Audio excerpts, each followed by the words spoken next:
missing from the scene. Police told him to work late last night and drove the big blue company safe. Officials saying it's true. Police were attempting to locate Toland's widow, Mrs. Rena Toland, whom neighbors saw leaving the house with a suitcase. Wow. Ernie and Rena. Friends of yours, Mr. Marlowe? No, but Minna's right. I do know too much. I'm sorry, Mr. Marlowe, but I don't feel up to playing for you right now. What? No, this morning has gotten all to such a peculiar start. I'm just not in the mood for the xylophone. Oh, I know how you feel. Don't give it another thought, Miss Garrett. Ever again.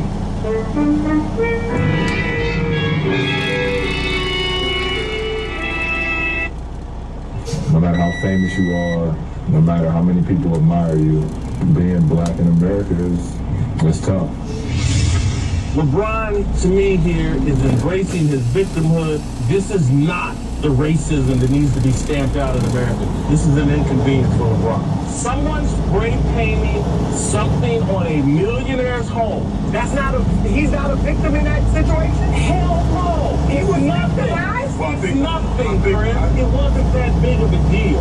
If someone denies you an opportunity, you can't go to school here, you can't have this, you can't have that. That is the impact of racism. Okay. LeBron was inconvenienced, and racism affects the poor, the very wealthy, and very listen and say, no matter where you are, it's tough being black. Good morning, YouTube. This is Stephanie the Trucker. I am in New Orleans. Ashley Sedell, right outside New Orleans. In a half mile, turn Headed to left go and drop off my load. Then grab another load later and go somewhere else. I don't know. I am just going to let my dispatch team point me and guide me in the direction they want me to go in so I can get this money. I'm not arguing with anyone. Turn left on. I'm just saying it's your job. This is what I pay you for. Then make sure I run and make me some money. Oh, it feels good to be about left on I-10 West. So we're actually headed on I-10 West, going towards the downtown or closer to downtown New Orleans. Continue on this road for 27 miles. I haven't done a video in a while, and really have not really thought about doing a video much. It really sucks because I like to do my videos, but I see what you guys get from other YouTube guys as far as telling you a lot of stuff about the do's and the don'ts of the trucks. And I think they said better than a lot of good points in. Like for one, the Righteous Brother always says, you always have very good topics to talk about and all the other good stuff. So I shouldn't have to put anything in if I feel like he said the right thing. So if I see something that I don't think he said right, of course I'll say it.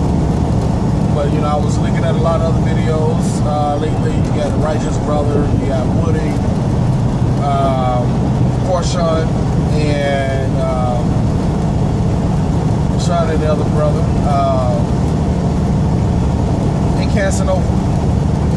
So I'm seeing a lot of videos that these guys put in, man, and a lot of these brothers are really leading you guys in the right direction.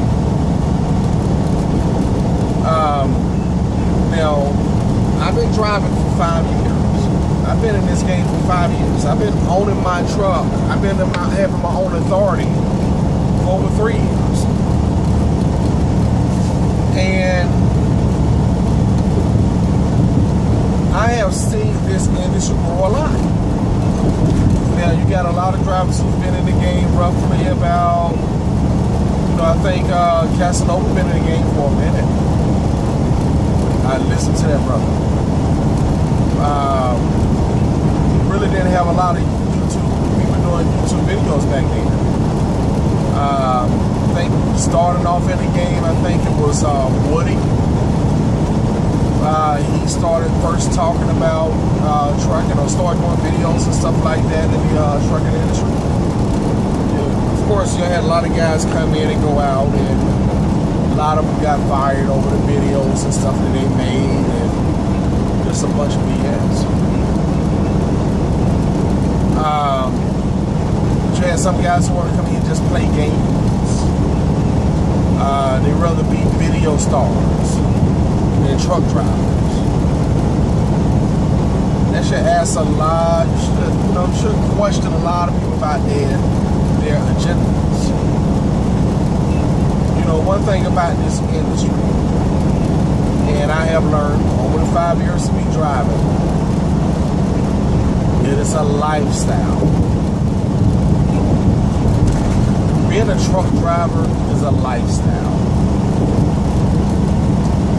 There's a lot of good money into it, but I can tell you one thing, it's a lifestyle. I'm not going to brag about the money because sometimes you will not make any money. Last week, I did not make a dime. I had a load that I was going to deliver out to Birmingham, Alabama. It was I took a little short run. I took a little cheap run load. It wasn't that much. It was roughly about $1,100 from North Carolina to Birmingham, Alabama. But it was long enough for me to stop at home for the weekend. Get up 6 o'clock in the morning, Monday morning, and deliver my load by 8 o'clock a.m. in Birmingham, Alabama. Get to Birmingham and take my truck over to the Freightliner dealership. Freightliner dealership tell me, hey, we're not going to be able to see you until Tuesday. Or Wednesday, I think it was Tuesday. So on the Monday, I said they're not going to be able to see me until Tuesday. The next day, I was like, oh, wow, that's not good. And we can only see you. We ain't going to be able to work on your truck until after we see you and all this other stuff. I said, okay. And so I waited up there for hours. So what I did, I wound up headed over to this place called Williams.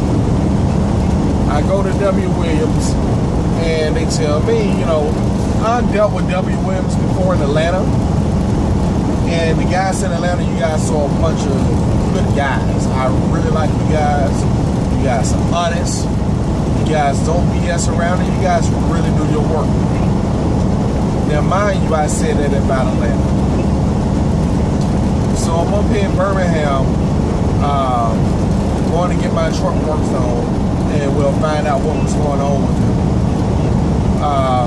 The guy tells me, bro, you busted an EGR, you busted your EGR. And I said, okay. And so that's what he told me what I busted. I think he lied. And so they take this little cover and everything, and they say, oh, okay, we're gonna have to get this little ring, which is gonna cost over $1,000. That's got, that's got a crack and everything in it as well too. So after everything said and done, man, I'm up to about, it was $4,500. And so I called down to W.W. Williams in Atlanta, and I am, I have a very good relationship with those guys. And I told them what was going on, and they said, well, I told them the price was just too damn high. He said, well, I tell you what, let us try to work with them and try to get that price down for you. So they got the whole price down to $3,800. At the end of the day, it went from $4,500 to $3,800. And so, of course, I still had to pay for the high-ass labor.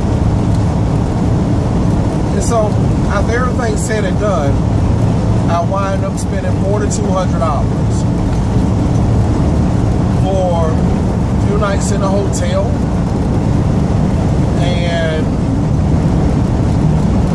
having to get my truck fixed.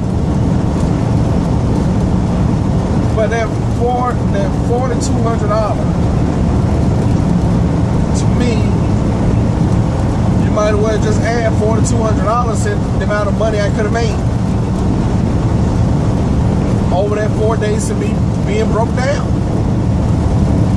So now I'm $8,000 in the hole. So yeah, trucking has its issues.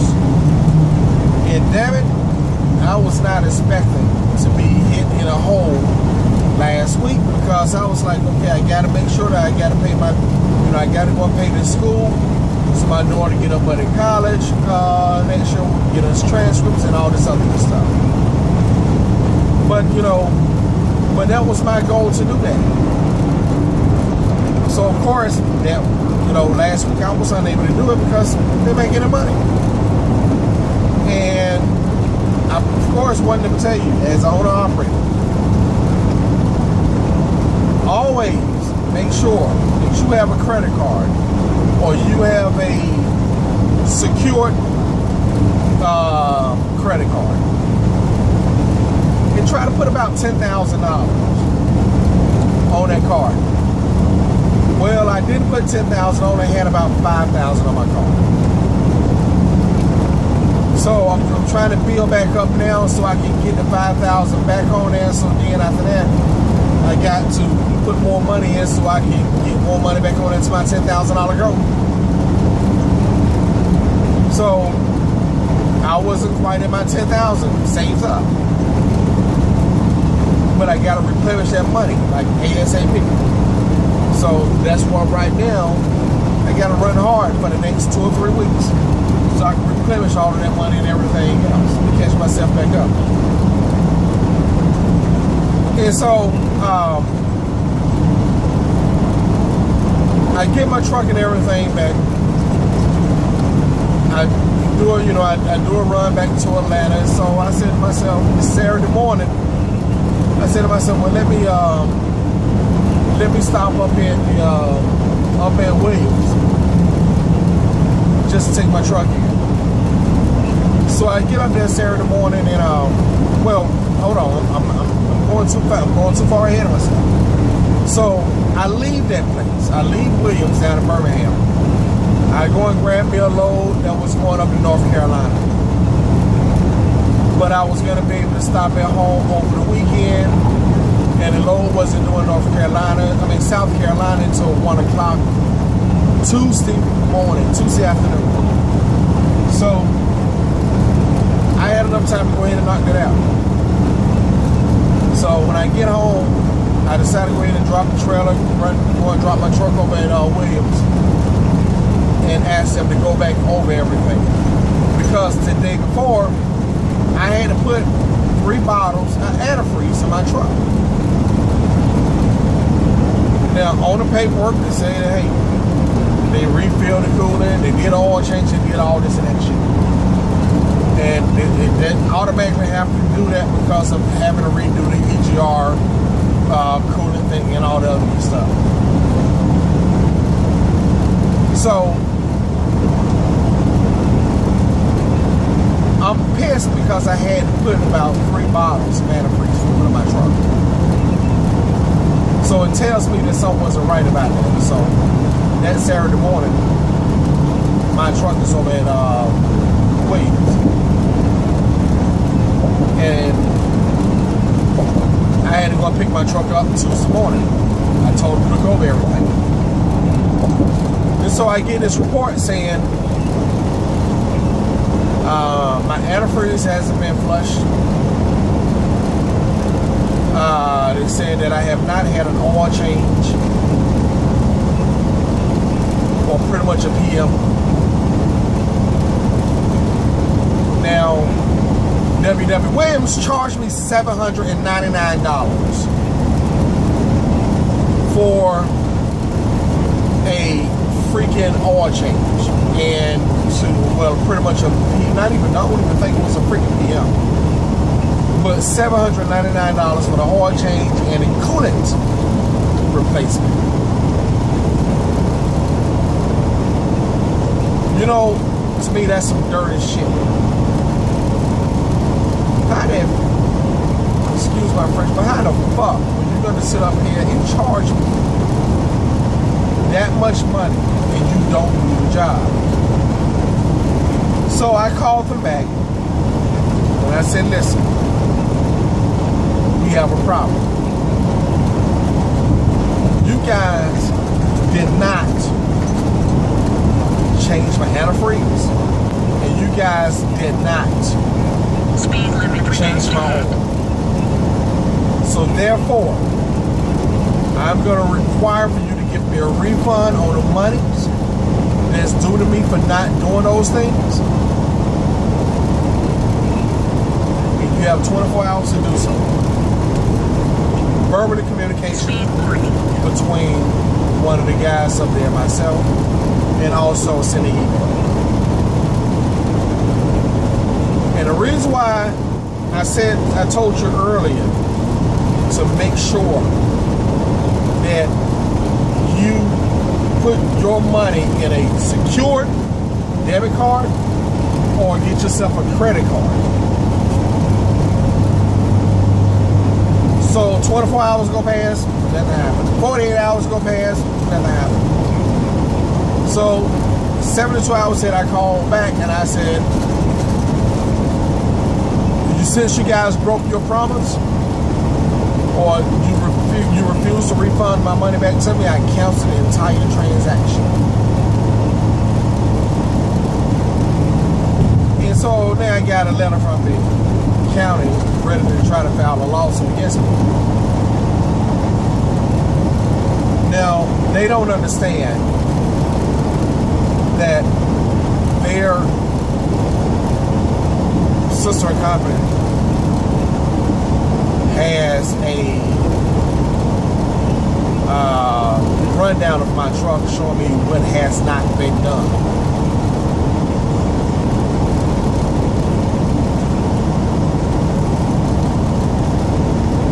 So,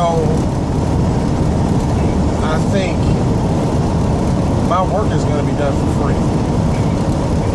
You know, one thing I can't stand in life is a bunch of crooks, liars, and people who will try to deceive me. That burns me more than anything else in the world. If you steal from me, it's like you robbing me. It's like you got a gun pointed to my head. I am going to defend myself. So, yeah. Supposed to be going to court with those guys this week. In a couple of weeks. So we'll see how it goes. I should be an asshole and actually take the GoPro down there and set up the whole video of what's going to happen.